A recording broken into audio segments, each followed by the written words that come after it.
हाँ जी दोस्तों, welcome back to our classes. ये हमारा रिवीजन सीरीज का लेक्चर नंबर 1 है। यहाँ पे हम चैप्टर नंबर 1 को यहाँ पे क्या करने वाले, रिवाइज करने वाले। फटाफट से स्टार्ट करते हैं।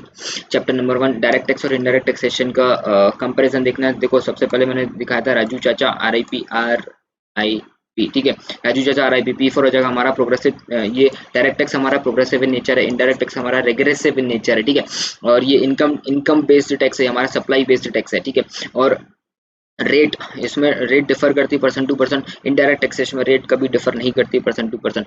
और एंटायर रेवेन्यू सेंट्रल गवर्नमेंट के पास जाता है। यहाँ पे entire revenue central government plus state government दोनों के पास अपोर्शन होता है इनडायरेक्ट टैक्सेशन के अंदर। लास्ट में CBDT इसको कंट्रोल करता है, इसमें CBEC इसको कंट्रोल करता है। राजू चाचा RIP, R से हो जाएगा हमारा revenue goes to central government state government दोनों का कर देना। ठीक है, C से हो जाएगा CBDT डिपार्टमेंट के पास जाता है पैसा, EC डिपार्टमेंट के पास जाता है पैसा, भी जाता है, मैनेज भी करते हैं, इंपॉर्टेंट पार्ट रोल प्ले करते, कुछ भी लिख देना चलेगा। ठीक है, फिर नेक्स्ट हमारा R आएगा हमारा डिफरेंस रेट। डायरेक्ट टैक्स में डिफरेंट परसेंट के साथ रेट डिफरेंट होती चली जाती है, यहाँ पे रेट बिल्कुल सेम रहती है। ठीक है, आई फिर हो जाएगा हमारा इनकम बेस्ड अप्रोच है, ये हमारा सप्लाई बेस्ड अप्रोच है। टैक्स है, अप्रोच और टैक्स एक ही बात है। ठीक है, और ये हमारा प्रोग्रेसिव इन नेचर है, हमारा direct tax progressive in nature है, indirect tax regressive in nature है। फटाफट 101 का कॉन्स्टिट्यूशन अमेंडमेंट हुआ था, जिसमें भैया 8 सितंबर 2016 को 101 कॉन्स्टिट्यूशन का अमेंडमेंट हुआ था, जिसमें पावर दी गई थी सेंट्रल गवर्नमेंट के पास। भैया तू कंट्रोल, सेंट्रल गवर्नमेंट और स्टेट गवर्नमेंट को पावर दी गई कि दोनों मिलके भैया एक एक्ट बनाओ, जिसपे आप दोनों कॉम्बिनेशन के साथ दोनों कंबाइन होकर टैक्स कलेक्ट करोगे। ठीक है, उसके बाद आर्टिकल नंबर 246 है, आर्टिकल नंबर 246 है, याद करो आर्टिकल नंबर 246 है। 246A में बोला गया कि भैया सेंट्रल गवर्नमेंट स्टेट गवर्नमेंट दोनों को पावर दी गई कि भैया तुम रिस्पेक्टिव एक्ट्स बनाओ। सेंट्रल गवर्नमेंट को बोला गया CGST एक्ट बना, IGST एक्ट बना और UT GST एक्ट बना। तीनों एक्ट को कौन बनाएगा? सेंट्रल गवर्नमेंट बनाएगा। और SGST हर एक स्टेट अपना SGST बनाएगा। ठीक है, अब एक चीज और बता दूं तुम्हें, IGST एक्ट बना, उसके बाद IGST को कॉपी कर लिया CGST एक्ट में। ठीक है, CGST एक्ट को हर एक स्टेट ने कॉपी किया, हर एक स्टेट के SGST एक्ट में कॉपी किया। क्यों? क्योंकि इनके पास इतना दिमाग है नहीं, कॉपी कर लो। ठीक है, कौन बनाए। ठीक है, उसके बाद आगे बढ़ते हैं। IGST का जो अपोर्शनमेंट होता है, हमेशा ध्यान रखना सीजिए, अगर 28% GST की रेट दे रखी, कौन सी रेट? GST की। अगर आप इंटर स्टेट सप्लाई करते हो, इंटर स्टेट में लगता है IGST, डायरेक्ट टोटल 28% लगा देना। अगर आप इंटर स्टेट करते हो, इंटर स्टेट करते हो तो क्या लगेगा हमारा? जल्दी बताओ। CGST लगेगा प्लस SGST। अगर रेट 28% दे रखी है तो इन दोनों को अपोर्शन करेंगे आधा आधा, 14% यहाँ, 14% यहाँ पे, हमेशा ध्यान रखना हमेशा। तो ये चीज बोला गया कि भैया, और ये जो IGST है, IGST जो है, हमने IGST कलेक्ट किया तो सेंट्रल गवर्नमेंट के पास पूरा पैसा जाएगा। सेंट्रल गवर्नमेंट अपोर्शन करेगी, उस स्टेट को दे देगी जिस स्टेट में कंज्यूम हुआ है, कंजम्पशन हुआ है। याद रखो याद रखो याद रखो।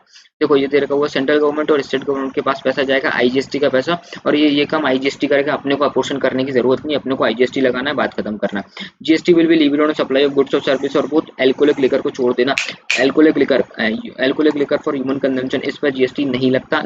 और उसके बाद हम आगे जाते हैं article number 269A। Article number 269A के अंदर क्या बोला गया भैया, अगर आप इंपोर्ट करते हो कोई भी गुड्स को तो उस पर इंटर स्टेट सप्लाई लगना है, इंटर स्टेट सप्लाई लगेगा तो उस पर IGST कलेक्ट करना है, सिंपल डन है। उसके बाद जाते हैं हम इस पे, देखो कौन कौन से ऐसे गुड्स हैं जिस पर सेंट्रल गवर्नमेंट टैक्स लेती है। सेंट्रल गवर्नमेंट किस पर टैक्स लेती है? जरा सा जुमलों वाला नीचे आएगा, अभी नहीं है। ये देखो, पेट्रोलियम क्रूड हो गया, हाई स्पीड डीजल हो गया, मोटर स्पिरिट हो गया, नेचुरल गैस हो गया, एविएशन टरबाइन फ्यूल, इस पर सेंट्रल गवर्नमेंट एक्साइज ड्यूटी लेती है। ठीक है, जिस दिन से सेंट्रल गवर्नमेंट नोटिफाई कर देगी कि आज से हम GST लगा रहे हैं, उस दिन से सेंट्रल गवर्नमेंट एक्साइज ड्यूटी लेना बंद कर देगी। सेम चीज यहाँ पे 5 चीजें यहाँ पे दे रखी हुई नीचे भैया, 5 ऐसी चीजें हैं यहाँ पे। स्टेट गवर्नमेंट टैक्स लेती है, स्टेट गवर्नमेंट वेट लगाती है। ये जिस दिन से नोटिफिकेशन आ जाएगा सेंट्रल गवर्नमेंट का कि इसमें हम GST कलेक्ट कर रहे हैं, उस दिन से वेट लगना बंद हो जाएगा। लेकिन यहाँ पे एक चीज मैंने छोड़ी हुई है, टोबैको और एल्कोहलिक, टोबैको और टोबैको प्रोडक्ट। यहाँ पे सेंट्रल गवर्नमेंट क्या ले रही है? एक्साइज ड्यूटी ले रही है। जिस दिन से नोटिफिकेशन आ गया उस दिन से हम नहीं कलेक्ट करेंगे। क्या? एक्साइज ड्यूटी कलेक्ट नहीं करेंगे, उस दिन से हम GST कलेक्ट करेंगे। ठीक है, छठवीं चीज ये दे रखी हुई थी। और यहाँ पे एक छठवीं चीज यहाँ पे दे रखी है, alcoholic liquor for human consumption. देखो भाई, नोटिफिकेशन आए चाहे ना आए, ये छठवीं चीज पर, ये जो छठवीं चीज है इस पर ना तो इस पे GST नहीं लगेगा, इसमें हमेशा वेट लगेगा, आगे भी वेट लगता रहेगा। ठीक है, ये ऊपर, ये जो नीचे, ये ऊपर 6 चीजें और एक ये नीचे 6 चीजें दे रखी है, तो इसमें से नीचे वाले में चेंज है। बोले तो एल्कोहलिक फॉर ह्यूमन कंजम्पशन, इसमें वेट लगता है, आगे भी वेट ही लगेगा, इसमें सेंट्रल गवर्नमेंट नाटक नहीं करेगी। और यहाँ पे टोबैको जो प्रोडक्ट है इस पर बोला गया कि भैया सेंट्रल गवर्नमेंट एक्साइज ड्यूटी ले रही है, जिस दिन से नोटिफिकेशन आ जाएगा उस दिन से हम क्या लगाएंगे, जीएसटी लगाना स्टार्ट कर देंगे। जीएसटी 1 जुलाई 2017 से लगना स्टार्ट हो गया। What is the meaning of GST? Common सा आंसर इसका भाई, GST is levied on goods and services tax, और बोथ इस पर on GST is levied on goods and services और sorry GST is levied on supply of goods और services और both except alcoholic liquor for human consumption. ठीक है, एक चीज ये लिखना है फिर, और उसके बाद क्या लिखना है फिर को, ये वैल्यू एडेड टैक्स है। क्या है? वैल्यू एडेड टैक्स है। ये डेस्टिनेशन बेस्ड कंजम्पशन टैक्स है, वैल्यू एडेड टैक्स है, डेस्टिनेशन बेस्ड कंजम्पशन टैक्स है। ये क्या है? कंटिन्यूअस चेन, इट प्रोवाइड करता है, ऐसे कॉम्प्रिहेंसिव भी काट देना, इट प्रोवाइड करता है continuous chain of tax credit provide करता है। ठीक है, उसके बाद लिखना है फाइनल जो बर्डन है जीएसटी का, जो बर्डन है वो अल्टीमेटली कंज्यूमर के ऊपर आता है। ठीक है, उसके बाद ये एलिमिनेट करता है कैस्केडिंग इफेक्ट, टैक्स के ऊपर टैक्स लगने का जो इफेक्ट होता है उसको कैस्केडिंग हटाता है। ठीक है, उसके बाद ये है एक यूनिफॉर्म टैक्स स्ट्रक्चर, फटाफट याद करो। ठीक है, एडवांटेजेस ऑफ जीएसटी, जीएसटी का एडवांटेज क्या है? One nation one tax. ठीक है, बहुत सारे इनडायरेक्ट टैक्स का बर्डन को हटा देता है, कैस्केडिंग इफेक्ट को हटा देता है, ऊपर बढ़ता है। ईज ऑफ डूइंग बिजनेस, एक टैक्स लगता है, जीएसटी लग रहा है 12% से, जीएसटी 12% से लगेगा। यहाँ पे सीजी वो excise duty, VAT etcetera etcetera वो सारी चीज नहीं लगेगा, तो इससे ईज ऑफ डूइंग बिजनेस हो गया, बहुत सिंपल हो गया। और एक ही टैक्स लगता है, इसके कारण कॉस्ट ऑफ प्रोडक्शन कम हो गया, जिससे हमारी डिमांड बढ़ेगी और हमारी सप्लाई बढ़ेगी और एक्सपोर्ट भी बढ़ेगा। इसमें बोला कि भैया बूस्ट करेंगे हम एक्सपोर्ट को, एक्सपोर्ट बढ़ेगा तो हमारा एम्प्लॉयमेंट बढ़ेगा, एम्प्लॉयमेंट बढ़ेगा तो हमारी जीडीपी बढ़ेगी। ठीक है, आगे बढ़ो आगे बढ़ो। जीएसटी पूरे इंडिया में लगता है, होल ऑफ वो India including Jammu and Kashmir. Dual model लगता है बाबू, यहाँ पे डुअल मॉडल लगता है। डुअल मॉडल मतलब क्या होगा कि भैया सेंट्रल गवर्नमेंट स्टेट गवर्नमेंट आधा आधा पैसा कलेक्ट करेंगे। मैंने आपको समझाया था कि भैया इंटर स्टेट सप्लाई करते हो, इंटर स्टेट सप्लाई करते हो तो आईजीएसटी कलेक्ट करो, ये सेंट्रल गवर्नमेंट के पास जाएगा, सेंट्रल गवर्नमेंट आधा आधा पैसा आधा खुद के पास रखेगी, आधा उस स्टेट को देगी जिस स्टेट में कंज्यूम हुआ है। फिर होता है intra intra state, STAT, intra state का मतलब एक ही स्टेट में सेल करना है, MP टू MP सेल करना है, UP टू UP सेल करना, राजस्थान में हो तो राजस्थान टू राजस्थान सेल करना। तो यहाँ पे क्या लगेगा? CGST plus SGST। ठीक है, सिंपल, बात खत्म। आगे बढ़ते हैं। ये दे रखा हो कि भैया किस स्टेट में क्या लगेगा। सेम स्टेट में सेल करते हो तो आपको CGST प्लस SGST लगाना है। ठीक है, अगर आप दो डिफरेंट स्टेट में सेल करते हो तो आपको IGST लगाना है। डिफरेंट स्टेट बोल सकते हो या फिर डिस्टेंट UTGST बोल सकते हो, यूनियन टेरिटरी भी बोल सकते हो, तो भी अपने को IGST लगाना होगा। Goods and service tax network क्या होता है भैया? Goods and service tax network section 8 company है, बोले तो प्राइवेट कंपनी है, सेक्शन 8 कंपनी को बोलते हैं, नॉन गवर्नमेंट कंपनी NPO है। ठीक है, बात खत्म। Functions of GST and goods and service tax network के फंक्शंस क्या है? फंक्शंस क्या है? पहली चीज होगी भैया अपने से रजिस्ट्रेशन एप्लीकेशन फाइल किस तरीके से करना है, कैसे करना है, फॉर्म फॉर्मेट क्या होना चाहिए फॉर्म का, वो सब चीज़ अपने को देती है, वेबसाइट पर देती है। आईटी इंफ्रास्ट्रक्चर का मतलब है कि वेबसाइट बनाएगी, वेबसाइट पर देगी, ये सब चीज़ें। रिटर्न को किस तरीके से फाइल करना है वो बताएगी। फिर जाएगी भैया पेमेंट किस तरीके से करना है, क्लियरेंस हाउस IGST का पेमेंट अपन ने कर दिया, फिर गवर्नमेंट को आधा पैसा देना है, आधा पैसा उस स्टेट को देना जिसने कंज्यूम किया, वो काम कौन करेगी? ये भाई ये goods and service tax network करने वाले। उसके बाद generation of business intelligence and analytics, वो बताएगी भैया इस व्यक्ति का इतना परसेंट टर्नओवर है, इतने परसेंट इसका प्रॉफिट, इतना लॉस है, इतनी रिस्क है, ये सब चीजें कौन करेगा? GST and goods and service tax network का काम होता है। और बाकी की जो स्टैट्यूटरी फंक्शन होना है, स्टैट्यूटरी फंक्शन मतलब कि रजिस्ट्रेशन सही है कि नहीं, फ्रॉड तरीके से तो नहीं किया, असेसमेंट करना, ऑडिट करना, किसी के यहाँ छापा मारना, इंस्पेक्शन करना, इंक्वायरी करना, ये सब टैक्स के ऑफिशियल मतलब कि टैक्स अधिकारियों के काम है, टैक्स ऑफिसर्स करेंगे, ये काम है GSTN का नहीं रहेगा। ठीक है, GSTN काउंसिल के बारे में बात करता हूँ। GSTN काउंसिल क्या होता है भैया? आर्टिकल नंबर 279A के अंदर प्रेसिडेंट को पावर दी गई, भैया तू प्रेसिडेंट साहब, आप तू नहीं, प्रेसिडेंट साहब आप रिस्पेक्ट दो, आप GST काउंसिल बनाए। कब बनाई? 15 सितंबर 2016 को इन्होंने वो जीएसटी की काउंसिल बनाई। जीएसटी काउंसिल में कौन कौन होगा? ये चेयरपर्सन होंगी हमारी निर्मला सीतारमन जी, चेयरपर्सन होंगी हमारी यूनियन की जो फाइनेंस मिनिस्टर है वो चेयरपर्सन होगी, और हर एक स्टेट का फाइनेंस मिनिस्टर होगा या फिर अदर कोई भी मिनिस्टर को नॉमिनेट करेगा हर एक स्टेट कि भैया ये हमारा जीएसटी काउंसिल में मेंबर बनेगा, तो वो सारे लोग मेंबर बनेंगे। ये सब लोग मिलकर एक वाइस चेयरपर्सन, ये सब लोग जो रहेंगे सब लोग मिलकर वाइस चेयरपर्सन अपॉइंट करेंगे काउंसिल के लिए। Guiding principle of GST council का गाइडिंग प्रिंसिपल क्या? हार्मोनाइज करना, भाई लड़ाई गलोच ना हो स्टेट के बीचों बीच, सेंट्रल के बीचों बीच, इसलिए गाइडिंग प्रिंसिपल ये हार्मोनाइजेशन करेगा। गाइडिंग प्रिंसिपल है जीएसटी काउंसिल का कि भैया harmonisation of different aspect of GST का डिफरेंट एस्पेक्ट आ रहा है, स्टेट बोल रहा है 28% लगाऊंगा इस पे, सेंट्रल गवर्नमेंट बोला नहीं 14 लगाएंगे, तो भैया लड़ाई बड़ाई ना हो, सुलझ जाओ आपस में कितना लगाना है, वो हार्मोनाइजेशन का काम करेगी। फंक्शंस क्या है जीएसटी काउंसिल के? भैया टैक्स की रेट क्या होनी चाहिए, एग्जेम्पशन क्या होनी चाहिए, थ्रेशोल्ड लिमिट क्या होना, डिस्प्यूट वगैरह है, ये सारी चीजों का रिकमेंडेशन देगी। रिकमेंड करेगी किसको? करेगी सेंट्रल गवर्नमेंट को और स्टेट गवर्नमेंट को। किस चीज पर?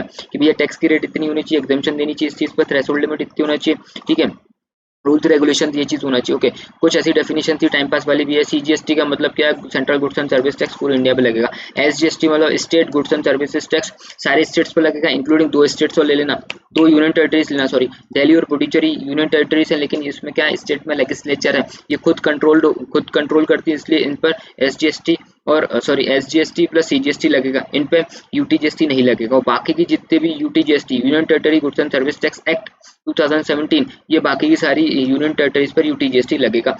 और एसजीएसटी किस पे लगेगा? सारी स्टेट्स पर लगेगा, और दिल्ली और पुडुचेरी पे लगेगा। बात खत्म। आरसीएम का मतलब क्या होता है? Reverse charge mechanism. रिसिपेंट जब गवर्नमेंट को टैक्स पे करता है उसको बोलते हैं reverse charge mechanism. Forward charge mechanism का कहते हैं सप्लाई, जब गवर्नमेंट को टैक्स पे करता है उसको बोलते हैं फॉरवर्ड चार्ज मैकेनिज्म।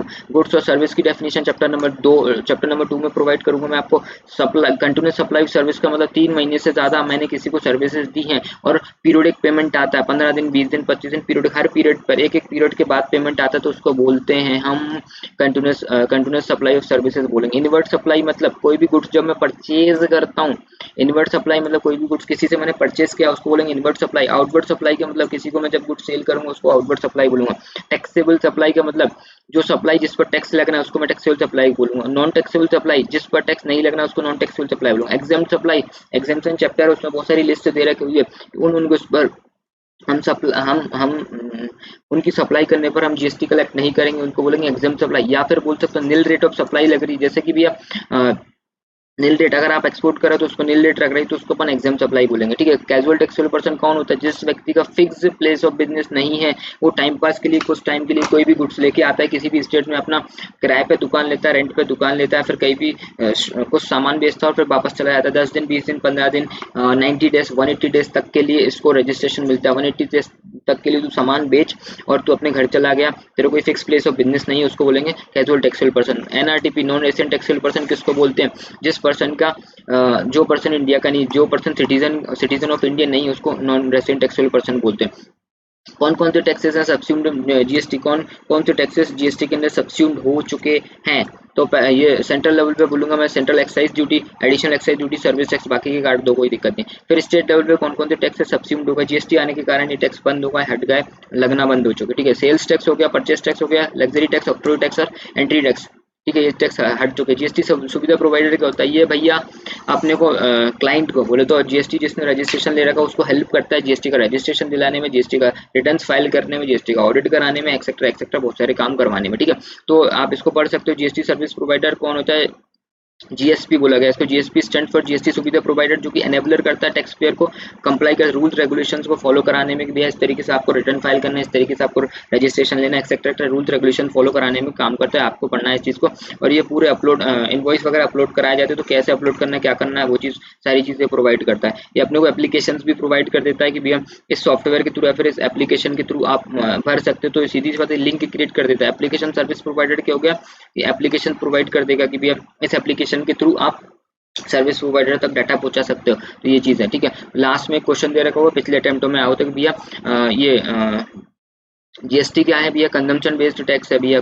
फिर डेस्टिनेशन बेस्ड टैक्स है। कंजम्पशन बेस्ड टैक्स मतलब कि जो स्टेट खाएगा, जो स्टेट कंज्यूम करेगा उसके पास जीएसटी का पैसा पहुंच जाएगा। ठीक है। वो स्टेट पैसा रखेगा। ओरिजिन बेस्ड टैक्स क्या होता है भैया? जिस स्टेट ने प्रोड्यूस किया वो ओरिजिन बेस्ड टैक्स है, मतलब कि जिस स्टेट ने प्रोड्यूस किया वो उस स्टेट की गवर्नमेंट पैसा खाएगी, उसको बोलते हैं ओरिजिन बेस्ड टैक्स। लेकिन इसका अपोजिट है कंजम्पशन बेस्ड टैक्स, मतलब जिसपे जीएसटी काम करता है भैया कि जहाँ जिस स्टेट ने कंज्यूम्ड किया हुआ है वो स्टेट पैसा खाएगी, तो मतलब वो टैक्स का पैसा रखेगी, उसको बोलते हैं कंजम्पशन बेस्ड टैक्स। अब इसमें कुछ ऐसी टाइम पास वाली चीजें दे रखी होंगी भैया। जीरो रेट एप्लीकेबल की जाती है। किस चीज पे जीरो रेट लगती है? अगर आपने इंपोर्ट किया, अगर आपने एक्सपोर्ट किया तो उस पर जीरो रेट लगाई जाती है। ठीक है sir. SGST will agree to the state where the goods are ultimately consume, मतलब SGST state goods and services tax जो है ना, उसको जो स्टेट कंज्यूम करेगा वो स्टेट गवर्नमेंट रख लेगी, इसलिए इसको डेस्टिनेशन बेस्ड टैक्स कहा जाता है। Bye bye, take care. ये हमारा लेक्चर नंबर 1 कंप्लीट हुआ।